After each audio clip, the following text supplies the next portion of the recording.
Dalam modern ekonomi teori, sangat berbeda penggunaannya dengan pemahaman ekonomi yang saat ini difahami dan dijalankan dalam perekonomian kenegaraan yang banyak berlaku di beberapa negara. Misalnya, sebuah negara yang miskin sumber daya alamnya, seperti negara Swiss, maka mereka memerlukan deposit metal berharga sebagai cadangan devisa mereka. Dan apa saja itu cadangan devisanya? Apa aja country reserve-nya? Yaitu dolar, surat berharga, juga logam mulia seperti emas. Surat berharga, logam mulia, dan cadangan devisa atau foreign exchange reserve-nya itu adalah kunci kekuatan ekonomi sebuah negara. Kalau di negara kaya deposit SDA-nya atau sumber daya alamnya seperti Rusia, Amerika, maka berbeda cara pengelolaan ekonominya. Mereka, negara-negara yang memiliki SDA tadi, sumber daya alam, bisa jadi money creator berbasis aset mereka, berbasis cadangan minyak bumi mereka, cadangan gas mereka, semua bisa diterbitkan surat berharga dalam tanda petik. Sama seperti kita, Indonesia. Kita kalau Kementerian ESDM-nya kreatif, ya buatlah reserve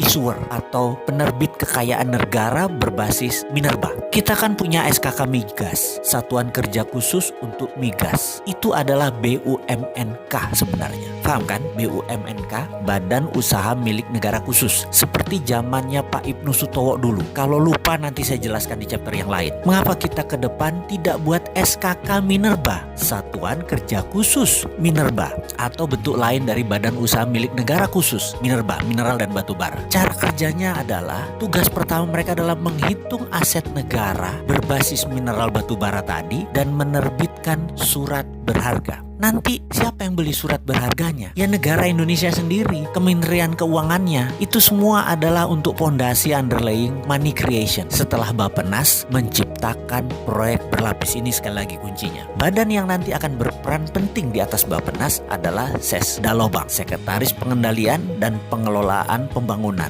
langsung di bawah Presiden, semacam inspektur jenderalnya Presiden zaman Repelita dulu. Tujuannya apa itu semua? Sekali lagi, kita kan ingin bebas dari berhutang ala didikan IMF, betul kan? Maka ubah cara berpikir ekonominya, pakai modern ekonomi teori, yaitu negara yang mempunyai sumber daya alam berbeda cara bekerjanya dengan mereka yang tidak punya sumber daya alam. Kita kok sekarang mikirnya bertindaknya seperti negara miskin, cari hutangan. Itu kuno. Kita kufur nikmat kalau kayak begitu. Sumber daya alam yang kita pakai dan bukan dieksploitisir ya, bukan digali, dijual, diproduksi, bukan. Asetnya itu didiamkan. Gunakan nanti buat anak cucu kita. Sekarang hanya dipakai untuk underlying money creator. Manfaatkan derivatnya, yaitu penggunaan uangnya menjaminkan deposit SDA tadi. Kalau sekarang kita mau punya devisa cepat selain SDA, yaitu dolar misalnya, undang semua negara di dunia ini yang tidak punya sumber daya alam yang besar seperti India, Cina, negara-negara Melanesia. Ada lebih kali 100 negara di dunia ini yang tidak punya sumber daya alam seperti Indonesia. Kita terbitkan surat berharga berbasis mineral Indonesia tadi.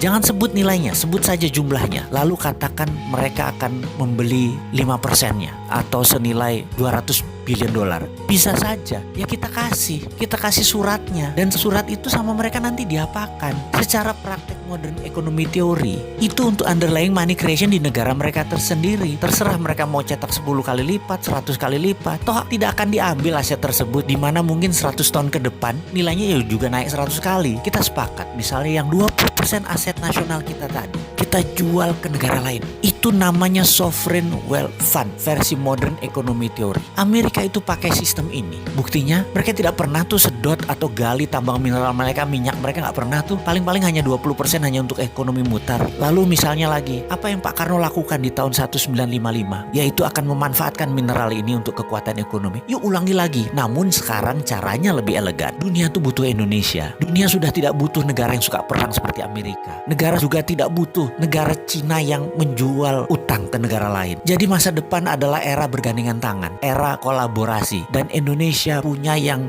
dibutuhkan untuk bergandengan tangan. Indonesia punya mineral berharga.